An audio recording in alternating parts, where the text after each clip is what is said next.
Welcome to our ripoff warning video titled Before You Hire Your First or Next Producer. Our guest today is Fett. Hey there, my name is Fett, and I am, yes, one name, just Fett. I'm a producer engineer based in Nashville for the last almost 30 years, and I own Azalea Studios and Azalea Music Group along with my wife, Nancy Moran. And I'm also an author of the Fett's Mixing Roadmap book, currently in its 10th year of publication, if you can imagine that. And I do a lot of remote online stuff for people, everything from teaching courses to mixing, mastering, remote recording projects, and so forth. Basically, I'm a studio geek. Fett, what are the main things that an artist should consider when looking for a producer? I would say that the very, very first thing you need to do when you're looking for a producer is get a definition of what a producer is and what type of producer you want. I've been producing for almost 40 years, and a lot of times I get the question from somebody, well, what is a producer? And I give them my answer, and they're like, wow, I never heard that before. I thought it was a so-and-so, such and such, whatever the case may be. So to me, anyway, a producer for hire is somebody who works at the intersection of music, tech, and project management. So that's somebody who needs to be skilled in all three of those areas and be responsible for making sure that they are done smoothly and correctly in your project. So for example, if somebody comes to you and says, hey, I'm a producer, I want to work with you on your project, and the only thing they're really interested is completing your songs for you, that's not a producer. If you're in some genres, the word producer actually means somebody who creates loops or beats for you. And that is definitely a critical function, but you need to make sure that that's the kind of definition of producer you want to hire for your project, as opposed to that wider, more traditional definition of somebody who's music, tech, and project management savvy. But once you get that established, then you can have the conversation about how the project works and how they work, what their role is, and that kind of thing. But until that, just make sure you know what kind of person you're going to be dealing with in terms of their role. Once you have established that you're talking to the type of producer that you have in mind, the next thing to make sure is that you and your music are the priority.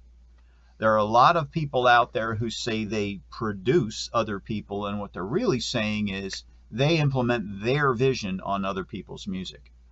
And that's not the way it should be if you're paying the bill. I've had clients in the past who certainly took my advice, and it was a very collaborative effort and what have you, but ultimately I was responsible for fulfilling their vision. And there were some times when they didn't necessarily know what they wanted, and we went back and forth and came up with a solution. But when it was all done, they got what they came for, as opposed to something that, well, yeah, that sounds great, and it's not even remotely what I wanted or remotely for my audience or my market. So definitely the whole idea is it's about your music and your vision, and they take a back seat to that. There's a reason that they say that producers and engineers are in the shadows, behind the scenes, I should say, in the music industry, is because it's not their job to have their name first on your project. Now, having said that, there are two types of producers out there. There are some who have what they call a signature sound, and you hire that person because their music sounds a certain way, and that's fine. If you want your music to fit into that vibe, that sound, then you'll want to seek somebody like that based on artists that you follow and what have you. Then there's the other kind of producer who is an adaptive producer who will modify their approach, their style, the arranging, the instrumentation, and all that kind of stuff to your style and your music. A great example of that is somebody like Rick Rubin.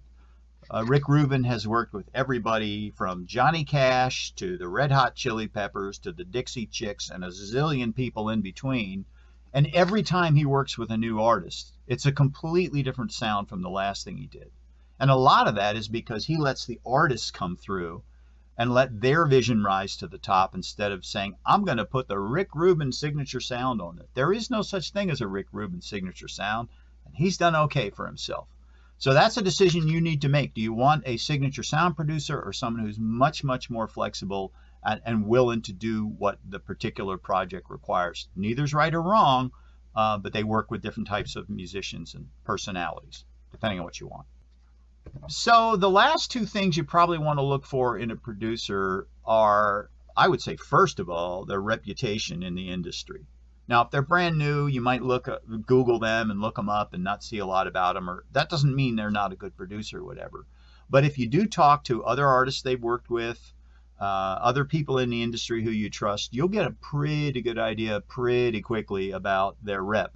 I've been in Nashville for 30 years, and never in my life have I appreciated more how much reputation plays in somebody's musical life. Word gets around really quickly in the music industry if somebody's difficult to work with or is a shyster or something like that, and you don't have to ask many people before you find out. Reputation is your absolute number one commodity if you're a producer or engineer or session player or anything like that. So you can find out about your producer pretty quickly by asking around. And the second thing after the reputation is their track record. And what I mean by that is what types of work have they done in the past? Now, again, if you're working with somebody who's new, up and coming or whatever, they might not have a big catalog or anything like that necessarily. But they should be able to provide for you some of the work that they've done. And usually there's some kind of a demo reel or something like that where they in the style that you're wanting to work in, can send you a link, whatever, an MP3, and you can listen to some of the work they've done. That'll give you a really clear picture on how they're going to sound. And the more examples they can give you, especially if they're diverse examples, it means the more experience they've had. So I wouldn't shy away from somebody who's brand new or doesn't have a lot of press or anything like that. But I would look to make sure that what they've done is actually up the alley that you're looking to have your stuff done with. Can you discuss how producers charge for their services? When you hire a producer, sometimes you just hire the producer simply to be that project manager and run the process.